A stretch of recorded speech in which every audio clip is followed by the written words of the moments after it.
Hola, ¿qué tal? Muy buenos días, tardes o noches, su amigo Alejandro.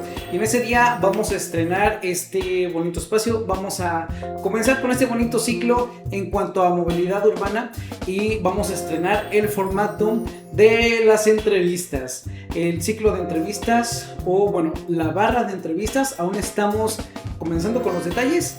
Pero sean muy bienvenidos a esto que sería el espacio de los blogs de Misética para su revista digital favorita, para que se enteren de todo lo que está pasando, de los temas que mueven a la ciudad y los temas que deberíamos de echarles un ojo más al detalle. Pero el día de hoy nos acompaña Efraín Zúñiga Borrado, servidor. Gracias por la invitación, Alejandro, y el mayor de los éxitos en tu iniciativa, porque eso es lo que hace falta. Hace falta mucho trabajo honesto, de calidad, para que Jalapa retome esa calidad de ciudad estudiosa, ciudad académica, la plena de Veracruz. Excelente. Soy jalapeño, originario precisamente de esa bella ciudad. Me dedico a ser instructor universitario del conocimiento desde el año 1983, que realicé mis prácticas profesionales en servicio social en el Instituto Mexicano del Seguro Social, en el Centro de Capacitación Técnica, ubicado ahí precisamente frente a la clínica de ahí del estadio, donde está la alberca y eso. Ahí está el Centro de Capacitación. Y ahí inicié como instructor en el año 83. De ahí pasé a Petróleos Mexicanos en el año 1986. Me retiré en el año 1993. Trabajé para la Paramount cuando estuvo filmando algunas películas por aquí, porque pues mi tierra merecía eso. Claro. Merecía eso, fue maravilloso. Regresé ya como profesional independiente para seguir impartiendo en Pemex en CFE y actualmente imparto diversos aspectos del motociclismo, tanto en pista de terracería como en pista de pavimento, como conducción urbana, como conducción en carreteras y como cursos en todos los aspectos de mantenimiento, de manejo de defensiva, de seguridad en la conducción, etcétera, etcétera. Esa es, a grosso modo, mi experiencia en los aspectos que vamos a tocar hoy. Ok, en cuanto a su currículum, la verdad le saqué, honestamente, porque genuinamente es una persona que tiene pues mucho conocimiento en varias áreas, ¿no? Y que justamente ha recibido también el reconocimiento de instituciones en cuanto a los conocimientos que usted nos puede impartir. Nos ha compartido algunas columnas, ha hecho algunos reportajes incluso, ¿no? A grosso modo, sobre problemáticas que existen en la ciudad de Jalapa, la capital de Veracruz. Y es relevante tomar en cuenta de que justamente la ciudadanía de Jalapa está interesada y está preocupada por mejorar la calidad de vida de los ciudadanos, ¿no? En cualquier aspecto. Y el tema que vamos a tocar y el tema del que vamos a hacer un ciclo específicamente va a ser justamente el tema de movilidad. En cuanto a usted, digamos que encabeza de cierta manera grupos de motociclistas, ¿no es así? Sí. Platíquenos un poco sobre su trayectoria con el motociclismo. ¿Cuándo fue que usted empezó a andar en moto y cómo ha visto el cambio a través de los tiempos y las generaciones, el cómo se relaciona la gente con las motos? Ok, yo empecé a los 6 años de edad, en el año 1971. Sin miedo. Exacto, y es una de mis ideas que tal vez muchos no estén de acuerdo, de que las habilidades como estas, ya sea la natación, ya sea el motociclismo, el ciclismo, andar en patineta y esto, deben aprenderse a las edades tempranas, porque es cuando precisamente las habilidades y la capacidad mental están en su sí, la plasticidad, ¿no? Y desde ahí aprendemos a conducir vehículos y precisamente eso nos lleva a ser adultos mucho más capaces, que es algo que tenemos que analizar ahorita. ¿Cuántos de los que obtenemos las licencias estamos capacitados con la experiencia, las habilidades y los conocimientos necesarios para conducir de manera segura un vehículo? Esa es una pregunta que debemos hacernos todos los que conducimos un vehículo o que vamos a empezar a conducir. Sí, no, y más teniendo en cuenta justamente el reglamento plantea vehículos motorizados, ¿no? Entonces, la moto es un vehículo motorizado que tal vez tenga 2 llantas, menos que un carro, ocupe menos espacio que un carro, sigue siendo un vehículo motorizado que justamente puede causar accidentes, que maneja a cierto nivel de velocidad, que ya es considerable, ¿no? Porque pues puede tener afectaciones y muchas veces lo que vemos también es inseguridad por parte de la población que no anda en moto por el cómo conducen. Y justamente entrando en esa área, la capacidad que tiene, como usted mencionaba, una persona para manejar, ¿no? A qué edad aprendió, con qué aprendió, en dónde se mueve, cómo se mueve. Entonces, en ese sentido, quisiera preguntarle, ¿por qué cree que hay tantas personas conduciendo motocicleta a lo que muchos consideran de forma irresponsable, teniendo permisos? Teniendo, digamos que la autorización para circular sin tener la práctica o tener el conocimiento práctico. Aquí tenemos que analizar exactamente lo que comentaste en un momento, en un principio. La historia del motociclismo. Cuando inicié en los años 70, por supuesto que no había la densidad de población ni de vehículos que tenemos actualmente. Los riesgos eran menores por precisamente esas menos cantidad de vehículos, menos tráfico, menos histeria colectiva, y tenemos que decirlo de esa manera en las vialidades. La historia nos llevó a que precisamente a mediados de los 80s se abrió el mercado para las motocicletas ya japonesas, por ejemplo, de alta potencia. Yamaha, Honda, empezaron a surgir en ese entonces a mediados de los 80s, 85, casi a finales de los 90s, la mayoría de las agencias ya perfectamente establecidas. Ya no había que traer las chocolatas de Estados Unidos, o ya nada más no había que quedarse con Carabela, Islo, que las marcas mexicanas que eran buenas, pero que por supuesto no se comparan. ¿Por qué desaparecieron? Desaparecieron porque no pudieron con la competencia japonesa. Los japoneses llegaron con una tecnología y una calidad excepcional. O sea, también el precio influyó. Sí, por supuesto. Entonces, no hubo manera de que se mantuvieran en el mercado, porque sí tenían 1, 2, 3 modelos que no eran malos, pero de pronto llegaron los japoneses con 10 modelos. Y había deportivas, viajeras, cross. ¿Hoy en día son de colección algunas de esas? Sí, por supuesto. Y encontrar ahorita una moto Islo, una moto Carabela es una joya. Y encontrarla en una condición adecuada cuesta invaluable, por así decirlo. Ok, pero porque eso surgió, ¿no? Pero en cuanto a esas marcas mexicanas, ¿qué las hacía buenas? ¿Qué las hacía diferentes? ¿Qué las hacía buenas? Que la mano de obra mexicana y la manufactura siempre ha sido de calidad. Por eso instalaron la Volkswagen en Puebla. Claro. Por eso los alemanes desde los años 50 dijeron, me llevo una fábrica a México. Es que sí, también. Los mexicanos somos reconocidos por una mano de obra y una calidad. Una ingeniería muy desarrollada. Claro. Antes de que vinieran más ensambladores a México, se fueron a Brasil. ¿Y en Brasil qué pasó? Muchos, incluso vehículos de marcas reconocidas alemanas y eso, salieron muy malos porque incluso mucha gente dice es brasileño.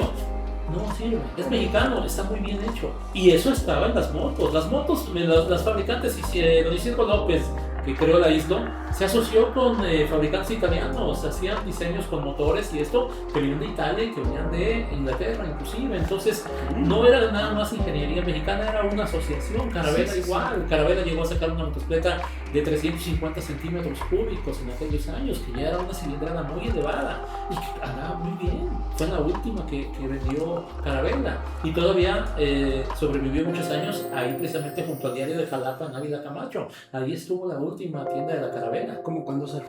Debe haber cerrado precisamente por ahí de principios de los 90s. Por ahí. Ya la generación Z ya no lo conoció. Ya no la conoció. Ya ahorita hablar de esas motos, es decir, estás hablando de la prehistoria. El siglo pasado. Sí, las apreciamos aquellos que tuvimos la oportunidad de manejarlas y que aprendimos con ellas y eran muy buenas motos. Digamos que también eran accesibles. Eran accesibles también no podríamos hablar ahorita de que si queremos ahorita una motocicleta de nivel medio, aquí tenemos que pensar en 200,000 pesos, de nivel medio, no de calidad del premium, porque calidad premium estamos hablando de 500,000 pesos. Entonces sí, en aquellos años eran más accesibles, había menos aficionados a la motocicleta, porque todavía en aquellos años lo que ahorita vino a hacer la motocicleta en los pueblos, en las zonas rurales, todavía en aquellos años se dependía mucho del caballo, del burro, de la mula, que eran animales tan maravillosos. Pero en vez de ir por las tortillas ahorita en la moto, en aquellos años se toman el burro, el caballo, y tú lleva el alimento, el almuerzo al terreno y agarrabas la bestia y vamos a llevarlo. Ahorita la moto vino a hacer eso y qué bueno que ya llegamos a este punto. Ya llegamos en este país, como en muchos otros, a que la moto se convirtió en el vehículo principal para apoyar el desarrollo del país y la economía de las familias. Ahorita, si una familia no tiene una moto para ir al terreno, se está quedando atrás. Una cuatrimoto también que se Una cuatrimoto para sacar los productos de ahí, del terreno, eso, para pegarle un remoquito, también es mucha gente que ya la utiliza. En aquellos lugares incluso de mayor dificultad de accesibilidad, donde hay todavía terracería y eso más. No, y eso está también bien relevante en el sentido de, por ejemplo, lo que comentábamos de la columna, las telarañas, ¿no? En la urbanización, digamos que lo aceptamos, ¿no? Que el cableado, que no se puede pasarle a traer el cuello a alguien si, digamos, da una vuelta y no se da cuenta, que ¿no? hay un cable. Sí, que hay un cable. O simplemente el hecho de que en la realidad no debe de haber cambios que ayuden, ¿no? No, E incluso en la ruralidad ya lo estamos viendo.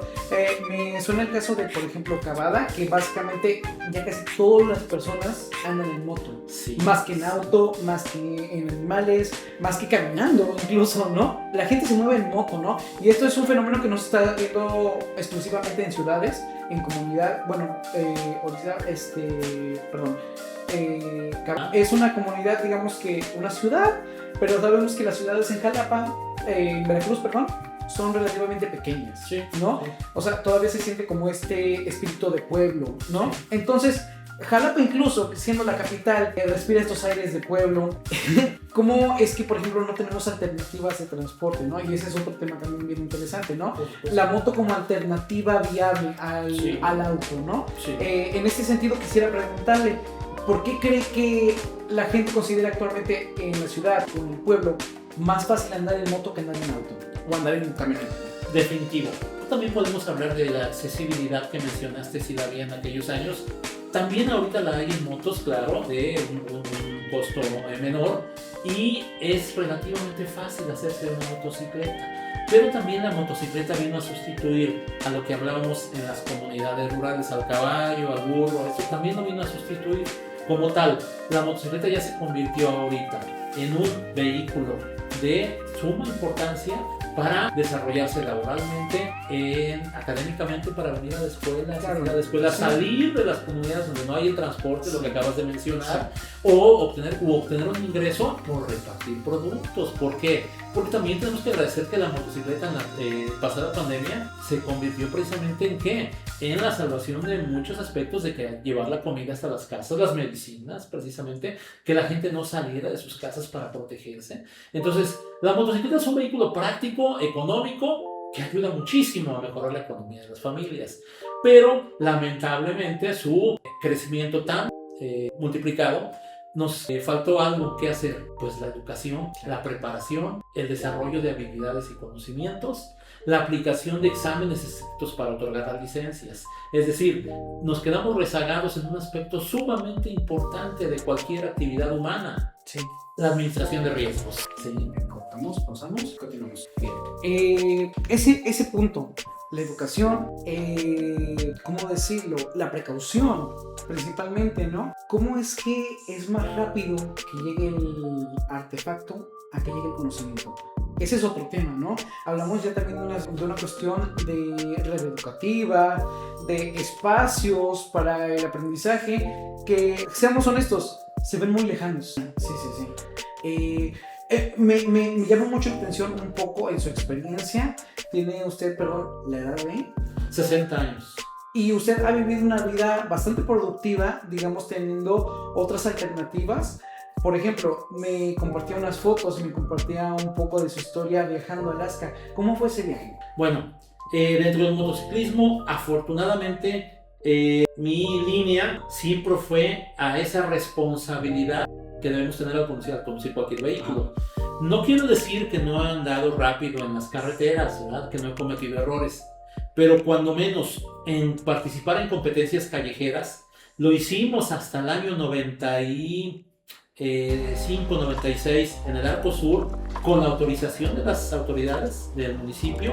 Nos prestaban las vallas y cuidábamos todos los detalles. Había vigilancia permanente para organizar arrancones en el Arco Sur, exactamente donde está el C4 actualmente. No había tráfico en aquellos entonces, ya estaba esa vialidad como la conocen ahorita, y era un escenario maravilloso. Las personas desde acá arriba, donde está el C4, observaban la competencia.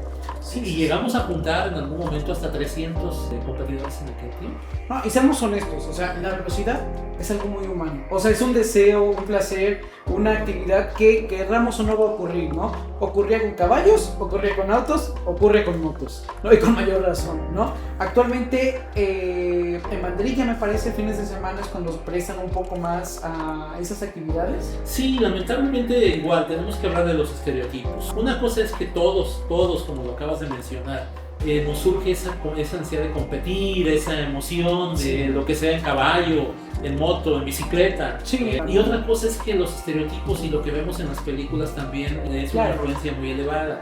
Y de ahí vienen las famosas carreras clandestinas, que hasta hubo una película de motociclistas hace 20 años que así se llamó, Carreras Clandestinas. Entonces hay mucha gente que se identifica con eso, que el motociclismo es ser un opositor totalmente al orden, a la autoridad, a la ley. Fast and Furious. Exactamente, rápido y furioso, y que soy el más reconocido, si soy al que no le importa, rápido y furioso, y que la vida para eso es, para vivirla en un segundo, pero a la manera más extraordinaria y morir. Entonces, lamentablemente esa clase de prejuicios, de estereotipos están muy presentes. Sí. ¿Qué te puedo decir? Yo decidí desde el primer momento que mi primera ilusión era viajar. Yo quería viajar. ¿Qué hacíamos y que lo hacíamos? Y todavía no teníamos licencia y no teníamos todavía nada porque estábamos muy chicos. 3 amigos, subirnos los 3 a una motito Caravela Mini 100 y agarrar a Plan del Río para ir a nadar a la plaza de Plan del Río en aquellos años, porque era donde nos podíamos echar clavados, porque las de Consolado, la de los ríos que estaba limpio en ese entonces, era para meternos a la cintura pero no echar clavados, y como chamacos ya queríamos la emoción. Esa también. es otra cosa, sí, el problema hídrico. Pero era muy sana, es otra cosa, Sí, que tenemos que luchar sí, también sí, por sanear nuestros ríos y cuidarlos. Sí. Pero no había alcohol, estábamos muy chamacos, no había droga. Y en el momento en que estaba el autódromo de Veracruz, que era muy peligroso porque era una pista muy, muy deficiente, cuando pudimos dijimos, vamos a entrar a la pista del autódromo de Veracruz y andar dando vueltas, porque ni ganábamos ni nos sacaban 20 vueltas, pero era una emoción total, que es una emoción maravillosa correr en una pista. Entonces, a partir de ahí mi sueño también fue viajar, y cuando decidí hacer la Ruta del Pacífico, que es una ruta para muchos motociclistas, es un sueño de no dejar el Pacífico desde aquí. Yo lo tomé desde Mazatlán, precisamente, me fui a Guadalajara y de ahí salí a Mazatlán y no lo dejé hasta ahí. Esa Ruta del Pacífico, maravillosa. Y para mí el viajar de esa manera, que lo hice con una deportiva, una CBR 600, porque todavía no había las viajeras de ahora, y las tipo crucero, que son como las Harley, no son para viajar, son para... Bueno, hay gente que lo usa para viajar, y respeto, para mí no, las sentí quedan muy cansadas. Me fui a una deportiva, una CBR 600 en el año 97. Y es una experiencia que yo le diría a todos los chavos, que me gustaría darle curso a miles, decirle, antes de correr con tus amigos en la carretera de aquí al rancho y decirle que eres el mejor piloto, inténtate un viaje de unos 500 kilómetros y te vas a dar cuenta que la soledad, el miedo, porque el miedo da, que la lluvia, que el granizo, que pegan unos golpes que duelen, que acampar ya para allá arriba, yo los miedos a los osos, en el desierto a las cascabeles. Me puse a estudiar sobre la diamantada y todo eso, y resultó que es la más noble de todas, porque te avisa y te dice vete de aquí, no te ataca de inmediato. Entonces, cuando te enfrentas a eso y resulta que sales adelante y te ponchas, o te falla la moto y lo solucionas ahí en la nada, dices que ahora, o no puedes solucionar y dices, bueno, voy a empujar 10 kilómetros hasta la gasolinera que está más adelante, o hasta un restaurante, hasta una casita, es cuando te das cuenta de tus capacidades, y eso te lleva a valorar tu vida y a valorar lo que andas haciendo arriba de la moto. Yo le diría a toda la gente, viajen primero antes de alocarse en un arrancón o en la calle. Viajen, vayan aquí arriba a Jico Viejo, vayan a la cascada de Miahuatlán atrás de Naurinco, vayan a la playa Characas, a Paso de Tijuana, vayan, viajen en la moto y váyanse por aquí por Cardero y regrésense por Santa Rosa, por Actopan, y van a darse cuenta que es maravilloso viajar y que ya no necesitas la adrenalina de competir en la calle. No, hombre, totalmente de acuerdo. No, es que tener una verdadera aventura, ¿no? No a dar un arrancón de aquí al siguiente tope. Es que es otra cosa, ¿no? Tenía un amigo que me decía justamente, mi papá me decía, o sea, mi amigo me decía que su papá le decía, ¿no? Que ves el nivel educativo de una población en el número de topes que tienen en la calle. Sí, claro. ¿No? Y ese detalle, ¿no? De Veracruz es reconocido justamente ahorita con toda la cuestión del cine que se está invirtiendo, que esperemos pronto estar ahí también, tiene casi todos los ecosistemas, o sea, montañas, bosques, selvas, desiertos, o sea, podemos conocer casi todos los paisajes. Todavía nos falta tundra, ¿no? Y, o sea, no es lo mismo la selva de Veracruz que la de Brasil, que, o sea, es conocer otros lugares, ¿no? Y tener esta posibilidad de decir dentro del estado, o sea, sin salir del estado, puedo conocer desierto, puedo conocer hielo, puedo conocer bosque, puedo conocer selva, puedo conocer un montón de animales y la vida es bonita, ¿no? O sea, conocer la vida, conocer la forma de vida de otras personas, conocer de lo que se dedican, conocer cómo son otros climas, conocernos también dentro del mismo viaje, ¿no? Es un regalo invaluable. Y muchas veces, como usted comenta, por esta pasión, por la velocidad, ¿no? Mucha gente se limita, ¿no? Por el decir, dentro de este pequeño espacio, yo me siento muy superior. Pero justamente, si no me desafío y digo, dentro de un espacio más grande, ya sé andar. O sea, porque obviamente no puedes estar arriba sin primero estar abajo, ¿no? Y tener esa humildad de decir, estoy aprendiendo, ¿no? Es que el motociclismo en el aprendizaje de la vida es una escuela maravillosa. Te enseña de inicio, y por favor, quienes lo quieran escuchar, créanme que es verdad y absoluta, y eso no debería decirlo, pero es verdad absoluta. Te enseña a ser muy ordenado en motociclismo. ¿Por qué? Porque la gran mayoría no nacemos de una familia pudiente. Yo trabajé desde los 6 años en un taller electromecánico. ¿Sí? Yo iba a cortar pasto y todo eso para una granja de cerdos que tenía mi padre ahí en Las Ánimas, de esa edad, antes de irme al taller. Pero tenía que ahorrar para poder comprarme esa moto que yo quería en ese entonces. Es decir, tenía que ser sumamente trabajador y sumamente ordenado, ahorrar. Porque tenía que igual pagar mis uniformes, porque yo afortunadamente siempre busqué las mejores escuelas. Yo estudié en la técnica 3, por ejemplo, en Ávila Camacho. Y me trasladaba desde allá, desde atrás de la colonia Encina. Y pues mi padre era de bajos recursos y teníamos muchos de la familia. Yo tenía que pagarme mis útiles, mis uniformes. Y por supuesto, la motocicleta, que me encantaba ya desde ese entonces. Pero también que después de tener una motocicleta vas a querer la otra, el modelo siguiente o la cilindrada mayor. Y dices, yo debo, ya voy a vender esta y me van a dar tal cantidad y debo poner una cantidad del doble para poder comprar aquella, por ejemplo. Y después dices, es que ese casco, que es el que mejor me protege y me gusta, ¿cuánto cuesta? Yo debo juntar ahorita para un casco de una calidad aceptable 3,000 pesos cuando menos. Claro. Una chamarra, más o menos igual. O sea, si queremos un equipo de protección adecuado, tenemos que gastar unos 10,000 pesos entre chamarra, guantes adecuado, no el de mayor calidad. No estoy hablando de fibra de carbono, de guantes de los mejores que traen fibra de carbono también en los nudillos, las partes para proteger más de las botas y todo eso. Entonces, te enseña el motociclismo a ser muy ordenado, muy metódico. Tienes que revisar tu moto todos los días antes de salir, cuidarla, tensar la cadena, el mejor aceite. Sí. Muy metódico. Es otra forma de vida. Otra forma de vida cuando decides ser ordenado.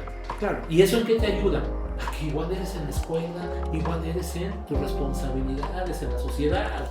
Entonces, la motocicleta nos motiva a ser mejores seres humanos.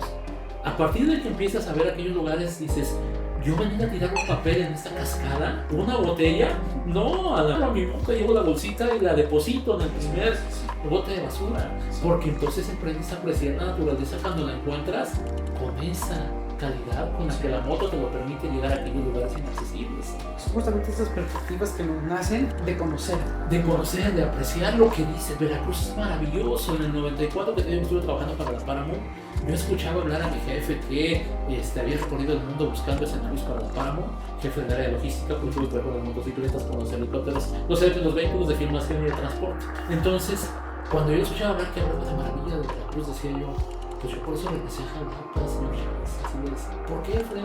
Porque amo mi ciudad, porque tengo cerquita la playa, las dunas de Chachalacas, maravilloso, pero tengo las cascadas de Texolo, de más arriba, de Mataperros y todo esto. Tengo la Chichica, ¿a qué distancia? Tengo la cascada de Miahuatlán, tengo a Naulito hacia este lado, tengo a Misantla, la sierra de Misantla, Chiconquiaco, el Huérfano, el Escalada, que lo recorres y dices, estas vistas hay aquí, las nubes están allá abajo y mira. Sí, es precioso. Es precioso. Entonces te digo, cuando te das cuenta qué suerte tuvimos de nacer, de vivir en este sitio, en este país, es que dices, pues el motociclismo me está permitiendo conocerlo mucho más de lo que podía hacerlo en un carro, sentirlo mucho más. Sí. Y como tal, te digo, es una manera de crecimiento. Pero la otra, igual, que es verdad absoluta. Cuando conduces una motocicleta, tus hemisferios cerebrales están trabajando como la computadora más avanzada, ¿sí? ¿Cuántos movimientos realizas en conducir una motocicleta? Necesitas medir, realizar primero en tu habilidad. Ponemos, sacar el clutch, acelerar, cambiar velocidades con el pie izquierdo, frenar el freno trasero con el pie derecho, el freno delantero con la maneta del lado derecho. Luces direccionales, claxon, observar velocidad, distancia, condición de la carpeta asfáltica, vehículos a los costados, ¿sí? Condición del tiempo, etcétera. Es decir, tu cerebro está trabajando. Ajá, y ya no es pasar de ese proceso de lo estoy analizando a ya lo hago de forma cotidiana, ¿no? Pasar a la intuición. Ajá. Que eso se logra con una práctica constante y rutinaria. Sí, claro. Que es lo que no hemos hecho para desarrollar motociclistas. Mi pregunta cuando les doy cursos es que les digo, ¿practicaste básquetbol, por ejemplo? Ok. El entrenador, ¿cuántas veces te puso a repetir la distancia de 3 puntos? ¿Cuántas veces lo hiciste? ¿Cuántas cientos o miles de veces lo hiciste antes de lograr la distancia? Me dije que tu cerebro mida la distancia milésimas de segundo y tus extremidades respondan para lograr el enceste de 3 puntos. La memoria física. La memoria física. Ajá. Ahora, ¿cuántas veces lo hiciste con la moto antes de salir a la ciudad, antes de salir a las avenidas de mayor tráfico? Ahí están los errores. Ok, ahora pasamos a ese punto precisamente. Ahorita me gustaría retomar el tema de los pueblos mágicos y de la Universidad de Veracruz, pero quisiera ir primero con la ciudad. En la ciudad, ¿por qué es que tenemos tantos motociclistas que no tienen verdadera preparación para andar en calles? ¿Por qué ocurre esto? Precisamente, esa falta de educación que tenemos en muchos aspectos nos lleva a creer que conducir la moto es fácil. De inicio, ¿cómo la aprendimos? ¿Cómo aprendimos a conducir motocicleta? La gran mayoría. De una manera empírica. Buscamos a mi primo, mi hermano, mi amigo, que es el que la tiene. Oye, enséñame a andar en moto. No sé, no, así, en la cuadra de ahí del barrio, saca el clutch, vete de primera. ¿Ya viste que ya puedes? Y en mediodía, ¿ya viste? Sí. ¿Ya viste? ¿Realizamos los ejercicios repetitivos como en el básquetbol? Okay. No. Sí, el entrenamiento, ¿no? El entrenamiento. Y lo realizamos en base a un procedimiento específico, a una secuencia lógica. No, depende del que nos enseñó. Yo diría que justamente lo que comentaba usted de estar al pendiente de todo mi equipo, de mi entorno, tendría que ser como el calentamiento en un deporte, ¿no? Es definitivo, es definitivo. O sea, si nada más llego y, oye, enséñame a andar en moto, y mi amigo me hace el favor y me sube y eso, no me enseñó precisamente, primero ponernos el casco, no te voy a enseñar así. Te me caes ahorita y te rompes la cabeza, y ¿qué le digo allá a tu mami, a tu papi, que los conozco y que somos amigos porque somos los vecinos? De inicio, ¿quién le dice eso a alguien? Después, ok, ya más o menos sabes protegerte. Ahora, revisa la moto. Revísame a ver qué presión deben ir tus llantas. A ver el aceite no se revisa. A ver, pruébame los frenos, a ver cómo funcionan. O sea, revísame la moto antes de que yo te permita que la conduzcas, que aprendas a conducirla. Primero puedes revisarla, porque es un principio básico de seguridad en la conducción de cualquier vehículo. Sí. ¿Cómo lo hacemos? ¿Esas secuencias lógicas las cumplimos? No, somos buenos, agárrala. No, pero no te pasa nada. Y esa es la forma como aprendemos. En función de eso se generan todos los vicios posibles que cometemos, que generamos los motociclistas. Pero de la mano, y lo repito como hace rato mencioné, de la mano de estos vicios que agarramos desde que practicamos hasta andar en bicicleta o conducir incluso otros vehículos, también van los vicios institucionales. Sí. De pronto ya yo me presento para tramitar la licencia de conducir, de motociclismo. De motocicleta. Y sí, claro, te hacen una medición de agudeza visual, ¿sí? Me hacen unas preguntas sobre el semáforo, si está en amarillo, ¿qué debo hacer? Sí, ¿cuánta es la velocidad que debo respetar en vías urbanas? Y ya, y respondo 3 preguntas, vais a pagar el costo de la licencia, y aquí está. Y ese es un vicio que precisamente nos genera los mismos problemas que los vicios de nosotros, de no ser ordenados. Entonces, al obtener de manera tan fácil, y nada más con un pago, una licencia de conducir con cualquier vehículo, es lo que está generando también una problemática de que no nada más los motociclistas no sabemos conducir, también porque también conduzco cualquier otro vehículo, también impartí precisamente cuando los autotanques de Pemex ya tomaron la distribución completa de combustibles, que es muy complicado, también impartí conducción de vehículos, de autocamiones acoplados a autotanques. No, y es que seamos francos, ¿no? Veracruz es un sitio de paso, ¿no? Es el puerto de los más importantes del continente, o sea, no del país, del continente, ¿no? Entonces, hay transportes de carga constantes, más allá del ferrocarril. Veracruz es un sitio donde se tiene que transitar por vehículos pesados, ¿no? Y constantemente, o sea, y creo que nadie se queja de eso porque todos sabemos que en parte la economía también depende de justamente ese tránsito. Por supuesto. Pero ocurren muchos vemos accidentes también frecuentemente en autopista, en carretera libre, en cierta medida porque quiero que también nos enfoquemos en ese sentido, ¿no? En cuanto a todo este tema de movilidad, la ciudadanía conoce que hay problemas en cuanto a transitar por el estado completo, ¿no? Entonces, necesitamos que también se atiendan estas necesidades de que la carretera, la autopista esté en óptimas condiciones, que ocurren también muchos accidentes porque hay curvas cerradas, porque hay baches, porque la movilidad, si bien es un derecho, no es una capacidad, ¿no? Porque es muy diferente el decir, tengo el derecho a moverme por todo el estado, por todo el país, a realmente lo puedo hacer. Exacto. Mira, la educación vial y la capacidad para conducir todo tipo de vehículos se ha quedado rezagada. Eso es definitivo. Es definitivo, ¿por qué? Porque ni como sociedad, ni con los gobiernos hemos logrado esa conciencia humana de ya de una vez por todas entrarle al conocimiento, al desarrollo de programas específicos para capacitarnos como conductores. Por ejemplo, en el año 2009 la Organización de las Naciones Unidas le dijo a México: México, estás por ahí del sexto lugar a nivel mundial en incidencia el número de muertes y de accidentes de tráfico. Tienes que hacer algo para disminuir esa incidencia porque estás muy mal. Fue en el 2009 y le dijo: yo te recomiendo que establezcas el decenio de la seguridad vial 2011-2020 para efectos de desarrollar políticas, mejorar reglamentos, procedimientos, programas, todo lo que lleve a reducir drásticamente el número de muertes y accidentes de tráfico. ¿Dónde lo hicimos? ¿Quién me puede decir que una sola acción por parte del gobierno federal, gobiernos estatales o municipales para hacerle caso a esa recomendación de la ONU? Ok, y justamente con este tema me gustaría entrar con el tema de los pueblos, los barrios, las colonias mágicas, ¿no? Platicábamos un poco hace un momento, ¿no? Sí. De justamente cuántos pueblos mágicos tenemos tan solo en la cercanía que realmente cumplen con las características que en otros estados no, o sea, son indispensables, ¿no? O sea, no puedes tener el título de pueblo mágico si no cumples con tal o cual característica, ¿no? Que en Veracruz se otorgan un poco, digamos que a la ligera, ¿no? En el sentido de que hay lugares que, por ejemplo, el cableado, como comentamos, que es un tema de las columnas, ¿no? El cableado no es subterráneo, es esta telaraña, ¿no? Que afuera de temas estéticos causan problemas como justamente el que se llegan a enredar, ¿no? Sí, peligros, riesgos ya muy elevados. Claro, mira, la denominación de pueblos mágicos es un acierto desde hace muchísimos años. Sí, motivó a muchos pueblos, a muchas localidades a intentar cumplir con esos requerimientos, esa normatividad. Jico, Coatepec, Coscomatepec, Orizaba, Sozopolco, por ahí. Veracruz ahorita se le reconocen 8 pueblos mágicos. Okay.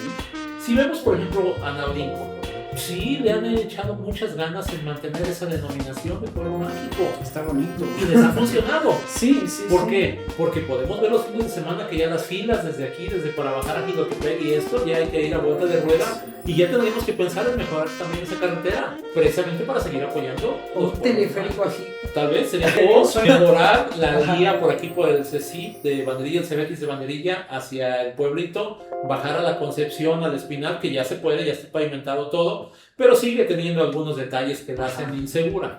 Entonces, esa es otra vía, ese es el camino antiguo desde hace muchos años y pudiera funcionar, ¿no? Pero tenemos el ejemplo de una población que se ha motivado y que les ha ido muy bien, porque ya Naurico, como pueden vivir el turismo. Sí, podemos decir que sí, que bueno, tienen otros trabajos la gente de ahí, sus cafetales, de todo lo que no, hay. Y también lo que los distingue como sitio para visitar, ¿no? O sea, de que el pan, que los zapatos, ¿no? Que el mole, que la comida. Sí. Pero le han echado ganas y lo que te mencionaba, ya desde hace mucho tiempo siguen siendo preocupados de que esas telarañas de cables que vemos en todas las ciudades y en todos los pueblos, pues ellos las han eliminado lo más posible para esa imagen urbana verla limpia. Sí. Entonces, esas denominaciones de pueblos mágicos es algo que debemos seguir fomentando, que se mantenga muy estricto y que lo fomentemos, que haya más por parte del gobierno, decir, cuando otros pueblos mágicos quieren cumplirlo, pues échenle ganas a limpieza, cultura, imagen, todo lo que se requiere para cumplirlo. Hay 8 pueblos mágicos en Veracruz reconocidos hasta ahorita, ojalá y tengamos más. No, hombre, y es que justamente en este tema de los pueblos mágicos podemos hablar luego de temas de turistificación, que bueno, vamos un poco más adelante, pero, o sea, es que también es esta cuestión de hacerlos con conciencia, ¿no? Claro, Con claro. conciencia, en el sentido de que estén dentro de las capacidades del pueblo y nivel de volumen de personas que pueden entender más. Un ejemplo que se me hace admirable, ¿no? Es el caso de Orizaba. Sí. Es precioso, o sea, y de que tiene un montón de cosas que o son gratuitas o son súper accesibles y está en cierta zona que luego de repente a las personas les llega trabajo alcanzar, poder visitarlo, ¿no? Pero que es simplemente precioso por el nivel de organización, Sí. por el nivel de entrega que le ponen tanto autoridades como población, cuestiones, factores que tienen que enfrentar como cualquier lugar, pero un pueblo que alcanza estándares de vida, estándares estéticos, estándares, o sea, que a muchas personas, por ejemplo a mi generación, se nos prometió que eran inaccesibles para México, que eran solo accesibles en el primer mundo, ¿no? Que podemos, que están al alcance, que están a la vuelta en unas horas, ¿no? Que es una zona que sí es complicada, pero que al mismo tiempo nos da un ejemplo de que es posible. Sí. No, o sea, de que no tenemos que estar tolerando que tengamos agua sucia, no tengamos que estar tolerando parques que están en pésimas condiciones, ¿no? Como nos compartías también algunos reportajes, ¿no? Que tengamos dispersión, entretenimiento accesible, cultura, educación, ¿no? O sea, de que tengamos calles limpias Sí. y silenciosas, ¿no? Que también tienen ese reconocimiento, ¿no? Como uno de las ciudades más limpias a nivel mundial, ¿no? Y silenciosas, porque también se genera una cultura en la cual, para no ensuciar ni siquiera de forma auditiva, el claxon no está bienvenido. Definitivo. Ajá, el calor no es un impedimento, que vemos que ahorita en temporadas de calor la gente está furiosa, ¿no? Pero justamente es un ejemplo de que se puede tener, o sea, de que tenemos la capacidad, tanto como ciudadanía, como país, ¿no? Que tenemos esa educación, que tenemos ese gusto, que tenemos esas ganas de tener un espacio digno y sobresaliente incluso, ¿no? Sí, por supuesto. Mira, en Jalapa estamos precisamente rezagados en ese aspecto. Ojalá y algún día llegáramos a ese nivel de conciencia de Orizaba, de los ciudadanos de Orizaba y de sus autoridades. Principalmente la autoridad que salió hace algunos meses, porque fue incluso despedido con todos los honores por la ciudadanía, porque demostró esa persona ese amor y esa capacidad por hacer cosas bien hechas en Orizaba. Entonces se logró esa capacidad en los servidores públicos y en la ciudadanía, la conciencia, para salir adelante y lograr algo maravilloso. Jalapa le hace falta ese cambio. Jalapa necesitamos crear esa conciencia de decir: vamos a retomar en Jalapa lo maravilloso que es esta ciudad, vamos a cuidar lo que tenemos, porque por ejemplo, yo te puedo decir acá del arroyo precisamente, que pasa aquí que divide a Jalapa, ¿no? ¿Cuántos años se ha intentado sanear? Y todavía no se logra, o sea, todavía falta muchísimo de trabajar por Hay que reportar esa zona, la verdad. el río Cedeño. Todavía. Cuando estaba pequeño, una de mis primeras rutas para irme en las motos precisamente era casi por la orilla de la vía del ferrocarril hasta la poza del Salto del Gato, que es la que estaba abajo del puente ahorita de ahí de la 21 de marzo, hacia abajito, ahí estaba la poza del Salto del Gato, y nadábamos porque era limpio y era perfecto, era otro lugar bonito. La zona del río Consolapa, la Pitaya, la Torón, toda está acá por la carretera Antigua-Guatepec, que tiene unos lugares preciosos que yo los he fotografiado y los he grabado, y todo el mundo dice: ¿dónde queda, Efren? Pues aquí está. Ay, ¿por qué? No sé, porque no te hayas interesado por ir a los alrededores de Jalapa, a la Laguna del Castillo. Entonces necesitamos de veras una revolución de la conciencia para luchar porque se conserven y se mejoren esos lugares, porque por ejemplo el año pasado tuvimos un problema muy grave con la Comisión de Agua y Saneamiento de Jalapa, que metió una retroexcavadora al río allá en la presa del medio, en el lecho del río. ¿Para qué? Para modificar el lecho del río un delito, para precisamente escarbar, para que toda el agua que baja, la muy poca agua que baja ya por esa cuenca, dirigirla adentro de la presa. ¿Y eso qué hizo? Que el río Consolapa se secara desde allá arriba. Y todas las especies, los árboles, las hayas, ¿qué afectación hubo? Y ahora, se lo acabo de mencionar a la alcaldesa hace unos días, ojalá y nunca más vuelva a ocurrir eso, de que un operador de maquinaria, un servidor público que depende de una institución del gobierno municipal, no tenga el menor problema en hacer 2 entradas que rompió raíces de las hayas jóvenes que hay ahí, para meter la retroexcavadora al río, cuando eso no se puede hacer, modificar un cauce, porque los ríos son propiedad federal y es jurisdicción federal y no se puede modificar el cauce de un río bajo ninguna circunstancia. O Entonces, sea, el ecosistema completo, el ¿no? ecosistema lo dañas por completo. Ojalá y ahorita que viene la época de seca, no veamos otra vez seco el río Consolapa, porque cuántas especies y cuántos árboles y cuánta ecología se va a dañar. Entonces, si analizamos que hasta ahí, hasta antes del puente de la entrada de Coatepec, todavía el río se ve limpio, vayamos después de Coatepec hacia el Libramiento y veamos lo que está convertido ya. En cuanto el río pasa del puente de acá de la entrada de la carretera Coatepec, de la autopista que decimos de ahí de la Florida, y pasa esa zona, allá del Libramiento, si se orillan donde pasa, ya es un cambio de aguas negras, ya es jabón y agua negra. Entonces, ahí es donde está ese punto crítico que nos tiene que hacer reflexionar de por qué seguimos acabando con la belleza que tiene Jalapa. Nada más porque no tenemos esa conciencia humana, se nos perdió en algún momento de la historia, en algún momento se nos perdió.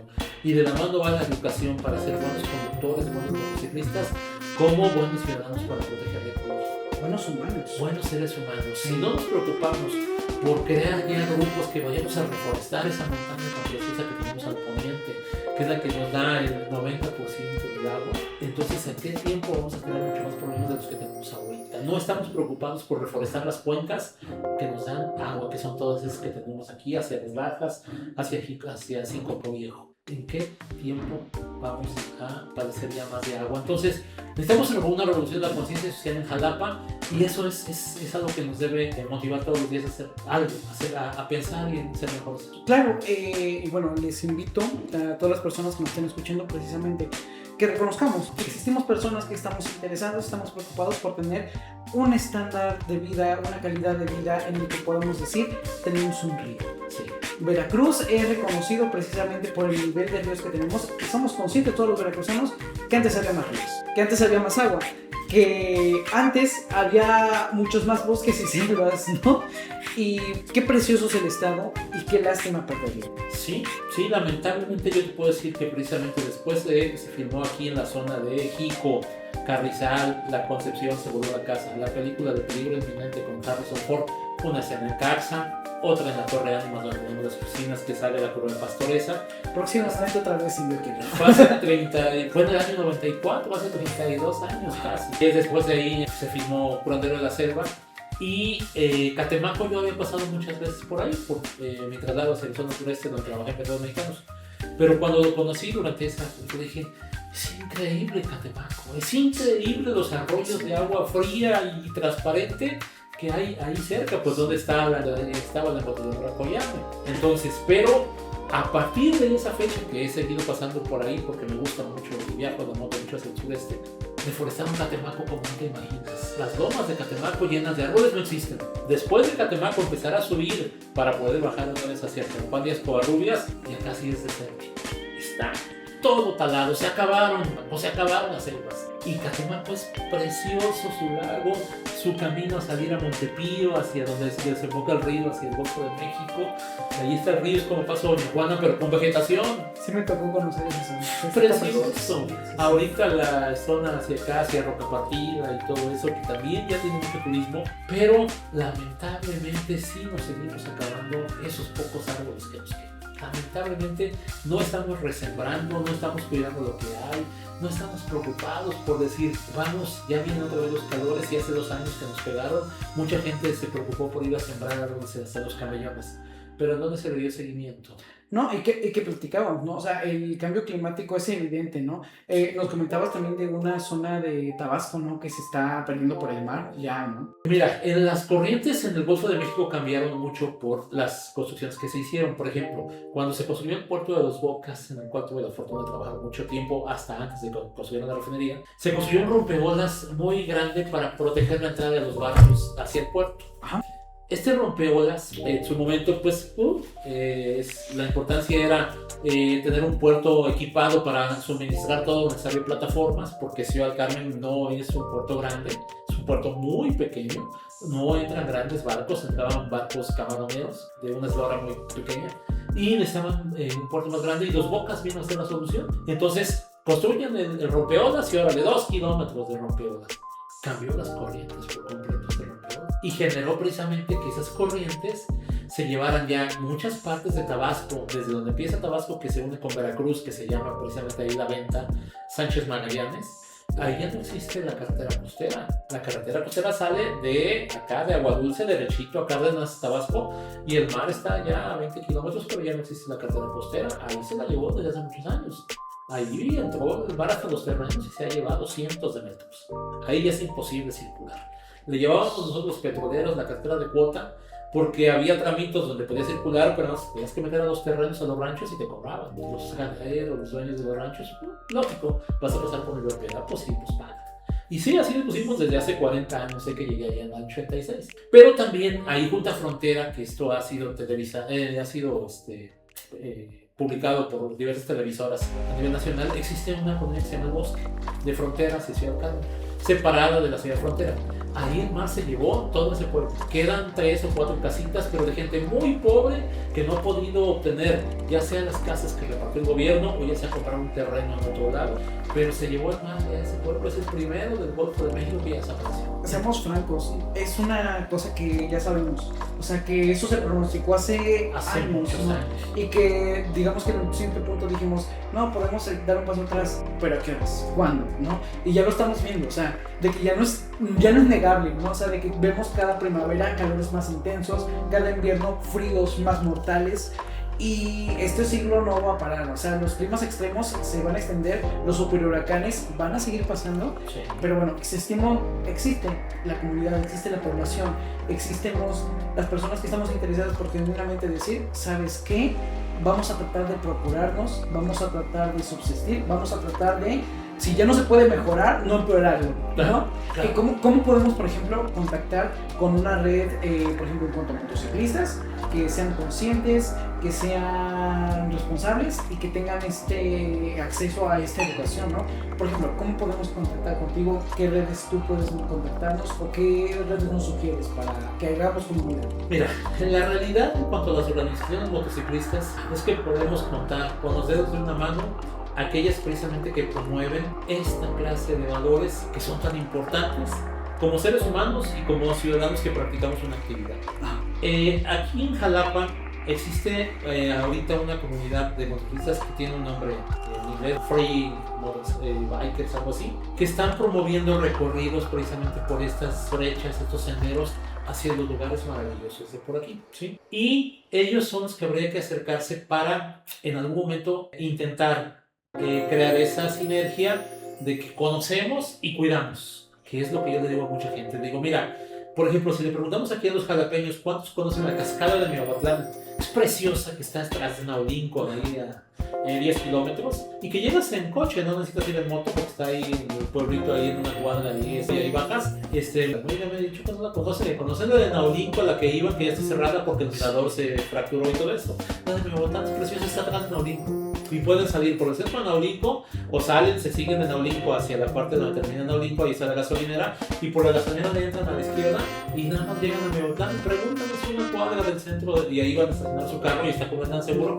Y ahí está la cascada, tiene un puentecito en la parte inferior muy romántico, preciosa, y ¿a qué distancia está? En 5 kilómetros. Entonces, por ejemplo, de ahí otras organizaciones que yo te pudiera decir, aquí en Jalapa es complicado, Todavía las organizaciones motociclistas están más enfocadas a eventos de disfraces, de los monstruos, de Tuning. Exacto, tuning, de ir a las beaches, ahí a Cerro Gordo, por supuesto que es un error total, pero no enfocados a desarrollar esta conciencia humana, esta cultura. Y es algo que a mí me preocupa mucho, te voy a decir por qué, porque también yo conduzco la moto de cross, la moto de campo, y es maravilloso subir la montaña. Pero si observamos actualmente, por ejemplo, el comportamiento de quienes traen los racers, los vehículos de 4 ruedas ahorita, que pues son una maravilla para divertirse, el problema es ir allá y meterse a zonas protegidas ecológicamente, al Parque Nacional del Cofre Perote, y con las llantas y con lo que haces ahí arriba, dañar el arbolito que están haciendo. Por ejemplo, o ir a la playa y dañar los huevos de tortugas. O sea, esos detalles están ocurriendo porque no tenemos guardaparques y guardaplayas que sean estrictos. Hasta ahorita es la primera vez que ocurre en el Nevado de Colima. Fue detenida una persona que conducía un racer por haberse subido al Parque Nacional y provocar daños en la naturaleza, en la ecología. Pero nada más es el único que sabemos a nivel nacional. Pero sabemos qué pasa. Sabemos qué pasa. Sí. ¿Cuál es mi preocupación ahorita con quienes andamos todavía en la montaña, en las motos de cross? Que sí, que andemos en brechas, que andemos donde andan vehículos, pero que no nos metamos hacia donde están los árboles, donde Las zonas protegidas. las zonas protegidas. Que antes de llegar a cualquier, que ya vimos que está un caserío, un conjunto de casas, un pueblo, le reduzcamos al máximo la velocidad, no necesitamos impresionar a nadie, porque el peligro de que atropellemos, para empezar, a los animalitos del hogar, a los perritos, a las gallinas, ¿sí?, de inicio, o lo más grave, crear un problema de atropellar a un habitante, a un niño, a una persona de ahí.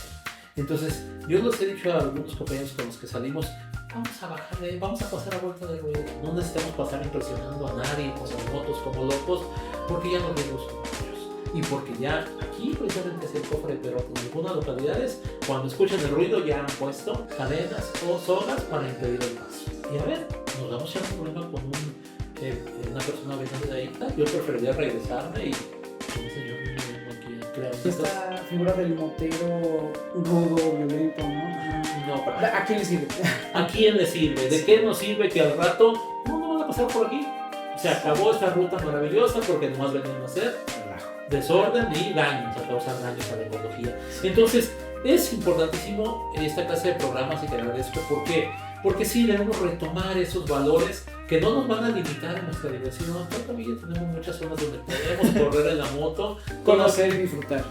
disfrutar. Todavía tenemos la pista de Amozoc aquí en Puebla, menos de 200 kilómetros, que puedes correr a lo que quieras y que ya es muy barato correr. Ya también ellos han buscado pues hacer mejor su negocio y te cobran por el tiempo que corras a la pista. Te cobran ahorita 300 pesos por una hora de meterte a la pista. Si corres 2 horas en una moto, es porque de veras estás muy bien físicamente, porque es cansadísimo. Entonces con 2 horas no vas a querer ya agarrar la moto y te costó 600 pesos y le vas a dar a 250 si quieres una recta, ¿sí? Y vas a demostrar de veras que eres muy bueno corriendo una pista. O está el cartódromo de Veracruz, que es más barato, que es pequeñito, pero sirve mucho, el raponero, porque es precisamente para kart, pero nos lo han alquilado para los cursos de motociclismo en pista. Y también te diviertes mucho. Yo me bajé la última vez mareado y a vomitar las curvas y tantas curvas, y como yo era el que iba encabezando a los que iban atrás para enseñarles cómo, pues no me podía salir y di 10 vueltas y salí mareado, que me paré allá por allá. Realmente son puras curvas, pero sirve mucho para la habilidad. Claro. Entonces sí tenemos donde ir a correr sin necesidad de hacerlo en las... Yo siento así esa ruta yendo hacia Neulinco también. Bueno, hay gente que le tiene miedo a la carretera y les he dicho, no, mira, no tienen, voy mal, no tienen nada las curvas, que sí lo tienen. Pero yo se los digo porque ahorita están en muy buena condición y te sirven para, mira, así es como se toma la curva, así, subiendo hay que venir lento porque ya se hacen las filas. Yo ayer ya venía precisamente en mi moto y ni modo, hay que venir a vuelta de rueda y hay que aprender a ser muy bueno para equilibrarte lentamente sin necesidad de bajar los pies. No hay necesidad de hacer reto Tokio si no estamos en Tokio, ¿no? Nada, no hay que hacer el reto Tokio. Las películas hay que dejarlas Sí, claro. porque las escenas que ahí se graban no tienen nada de real. En la vida real, si quieres hacer lo mínimo de eso, te va a ocurrir un accidente muy grave. Entonces, las películas, cuando menos en la película de Peligro Inminente, que tuve la oportunidad de trabajar ahí, de las Suburban que se destrozaron para hacer la película, fueron 16. Todavía dijo el nombre del carro, pero fueron 16. De las motocicletas, que nada más una fue la que se quemó porque se filmó una escena en Coyotepec donde se cae gente de la CIA, porque uno de los malos que se caiga, nada más fue una la que se destruyó porque fueron escenas sencillas. La escena, si ven la película donde van las motos persiguiendo al convoy, dura 1 minuto. Fueron 8 motos que regaló la marca con tal de que la publicidad es una publicidad maravillosa para ellos. Las personas, mis jefes, tan estrictos que dije, véndame una moto de esas. Pues imaginas motos nuevas que se usaron para una escena de 1 minuto, nuevecitas. Yo las arrancaba cada semana porque fueron 6 meses estar planeando esa escena. Que las regalen. Y no, se regresan a la agencia que nos la regaló porque nada más nos valió y se regresan los pedazos de la que se quedó. Igual de los otros vehículos. Entonces, sumamente éticos, y al final lo entendí. Dije, sí, qué bueno, pues qué bueno, ellos tienen ese nivel de valores y debemos tenerlo todos. Pero sí te da, dices, ¿no? Un sentimiento, yo pudiera tener una moto de Sí. Pero bueno, te repito, es parte de el ser precisamente como motociclista, y en función de eso ser mejor ser humano. Ok, ¿cómo las personas vamos a intentar justamente con este tipo de publicaciones, este tipo de entrevistas y demás, generar una red de personas, de ciudadanos que realmente les interesa y les preocupa la movilidad urbana, el mejoramiento de las ciudades, de los pueblos, del estado, de lo que podamos mejorar? Sí. Entonces, por ejemplo, contigo en el ámbito del motociclismo, ¿cómo se pueden contactar contigo? ¿Dónde te pueden encontrar? En mi Facebook me encuentran como EFR Zúñiga, ahí me encuentran, y con todo gusto, yo en este momento estoy impartiendo cursos de manera gratuita, yo no lo hago ya por un interés económico. Entonces yo con todo gusto lo he mencionado, que a cualquier escuela, cualquier organización me hablan, me dicen, me dan la fecha con antelación para precisamente agendarlos, y no tengo ningún problema en impartirles cursos sobre precisamente de inicio, pues la problemática del motociclismo tenemos que enfrentarla. No podemos llegar al nivel que vemos en los videos de la India, de China, a que aquí en los cruceros es increíble cómo se logran conducir. Y cuántos de contaminación. Exacto, entonces tenemos que entrarle ya al ordenamiento del motociclismo, a la administración de los riesgos, con la conciencia que estamos hablando y con la convicción de que ya hay que entrar. Sí. Si no le entramos ahorita a educarnos, no esperemos que se reduzca el número de accidentes, el número de muertes, como ocurrió hoy acá bajando el Rancho Viejo, que cada vez que hay una entrevista, a veces de pronto sale un ejemplo inmediato, que digo, es que no es que yo sea un genio al escribirlo y al publicarlo, es que lamentablemente están ocurriendo todos los días los accidentes, y como tal, esa realidad nos golpea en la frente, pero no nos hace reflexionar. Que no podemos seguir criminalizando a quienes conduzcan motocicletas o cualquier otro tipo de vehículo. Lo mejor que podemos hacer es comenzar a capacitarnos, a concientizarnos. Es lo mejor que podemos hacer. Si seguimos criminalizando nada más y atacando que todo se debe a que somos locos, exceso de velocidad, que no apreciamos nuestra vida, no. Son cuestiones que en muchos casos no son reales, porque te voy a decir, y en mi caso te lo puedo afirmar, si algo me ha enseñado el motociclismo es apreciar mi vida, porque es maravilloso disfrutarla a bordo de una moto. Es maravilloso que de pronto pasas y ves un lago y dices, ¿y esto qué es? Y aquí no hay dónde estacionarse, pero en las motos sí. Pues aquí me orillo y no estorbo. Y o va una foto, o a ver, hay una vereda, ya bajé, mira, una alberca para mí solito, listo. Entonces, la verdad es que no, que muchos motociclistas apreciamos nuestra vida, no todos decimos que no. No solo con las chulas. No, exacto. Y sí estamos tratando de hacer algo para seguir disfrutando y viviendo el tiempo que Dios diga, pero sí, necesitamos entrar. Si no nos decidimos a que ya entrémosle, y entrémosle a través de decir la verdad, de cursos, de prácticas. Tenemos en Jalapa una suerte maravillosa. Está la ex fábrica de San Bruno, ahí en la Mártires del 18 de agosto.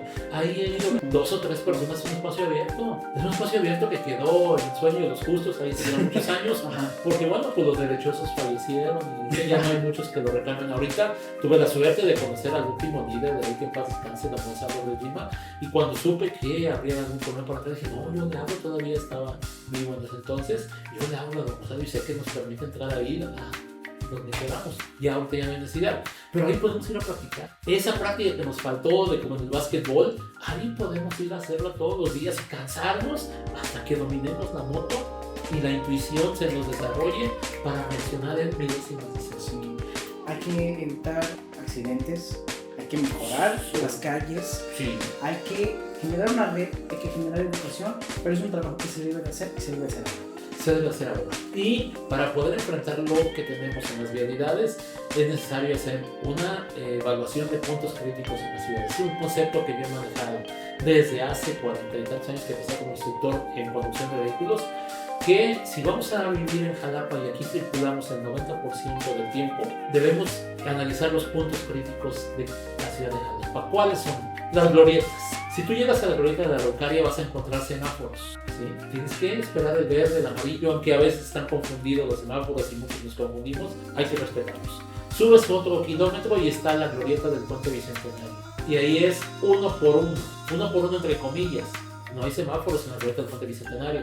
¿Y qué? Y ese 1 por 1 es entre comillas porque si vas emparejado, hay 2 o 3 carriles, pasan los 3 de esos que van emparejados. Tenemos que conceptualizar adecuadamente. Pero dejamos la glorieta de Bicentenario y llegamos a la del Velódromo, por ejemplo. Y ahí hay un riesgo muy elevado. Si tú vas de calle de Bolivia, acá donde está el DIF, hacia la glorieta del Velódromo, al llegar dice 1 por 1. Pero nada más lo están respetando los del carril izquierdo, los que van a entrar a la glorieta para tomar circuito Presidentes.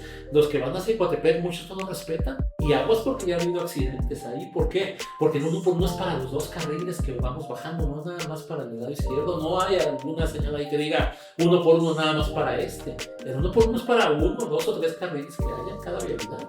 Se paran todos y cruzan todos. Entonces, por ejemplo, ahora, otro punto crítico que tenemos aquí en Jalapa y que debemos tenerlo muy presente, ya es la carretera entre Las Trancas, Estanzuela, Alborada. Ya está pulido el concreto hidráulico. Le pasó lo mismo que a la carretera Coatepec, el Boulevard, que había muchos accidentes porque ya perdió precisamente sus propiedades la carpeta asfáltica y era completamente resbalosa con la más mínima lluvia o incluso en seco.